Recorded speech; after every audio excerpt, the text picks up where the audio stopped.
ವಿರಾಟ್ ಕೊಹ್ಲಿ ಅವರನ್ನ ಇಂಟರ್ನೆಟ್ ಅಲ್ಲಿ ತುಂಬಾ ಟ್ರೋಲ್ ಮಾಡ್ತಿದ್ದಾರೆ ಅಂಡ್ ಇವ್ರ ಬಗ್ಗೆ ಉಲ್ಟಾ ಸೀದಾ ಮಾತಾಡ್ತಿದ್ದಾರೆ. ಸಲ್ಮಾನ್ ಖಾನ್, ಆಲಿಯಾ ಭಟ್ ಅಂತ ದೊಡ್ಡ ದೊಡ್ಡ ಸೂಪರ್ ಸ್ಟಾರ್ ಸ್ಟೂಡೆಂಟ್ಸ್ ಹೋರಾಟದ ಬಗ್ಗೆ ಮಾತಾಡ್ತಿದ್ದಾರೆ.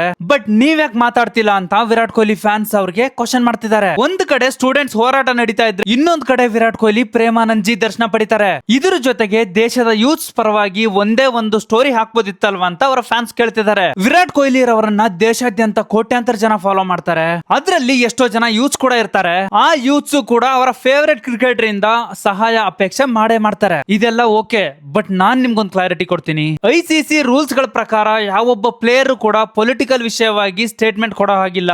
ಜೊತೆಗೆ ಬಿಸಿಸಿಐ ಪಾಲಿಸಿ ಕೂಡ ಇದೇ ಹೇಳುತ್ತೆ, ದೇಶದಲ್ಲಿ ನೀವೆಷ್ಟೇ ದೊಡ್ಡ ಸೂಪರ್ ಸ್ಟಾರ್ ಆದ್ರೂ ಕೂಡ ಯಾವುದೇ ಸೋಷಿಯಲ್ ಇಶ್ಯೂಗಳ ಬಗ್ಗೆ ಪರ್ಸನಲ್ ವ್ಯೂ ನ ಹೇಳೋ ಹಾಗಿಲ್ಲ. ಏನೇ ಹೇಳಿ ದೇಶಕ್ಕೆ ಯೂತ್ಸ್ ಭವಿಷ್ಯನೇ ತುಂಬಾ ಮುಖ್ಯ. ಇದಕ್ಕೋಸ್ಕರ ಒಬ್ಬ ಪ್ಲೇಯರ್ ನ ಟ್ರೋಲ್ ಮಾಡಿದ್ರೆ ಏನೂ ಉಪಯೋಗ ಇಲ್ಲ ಅಂತ ನನ್ಗನ್ಸುತ್ತೆ. ನಿಮ್ಗೇನ್ ಅನ್ಸುತ್ತೆ ಅನ್ನೋದನ್ನ ಕಮೆಂಟ್ ಬಾಕ್ಸ್ ಅಲ್ಲಿ ತಿಳಿಸಿ. ಈ ಒಂದು ರೀಲ್ ಆದಷ್ಟು ಜನಕ್ಕೆ ಶೇರ್ ಮಾಡಿ. ಇದೇ ರೀತಿಯ ಹೆಚ್ಚಿನ ಕಂಟೆಂಟ್ ಗಾಗಿ ಫ್ಯಾಕ್ಟ್ ಬಜಾರ್ ಪೇಜ್ ನ ಫಾಲೋ ಮಾಡ್ಕೊಳ್ಳಿ.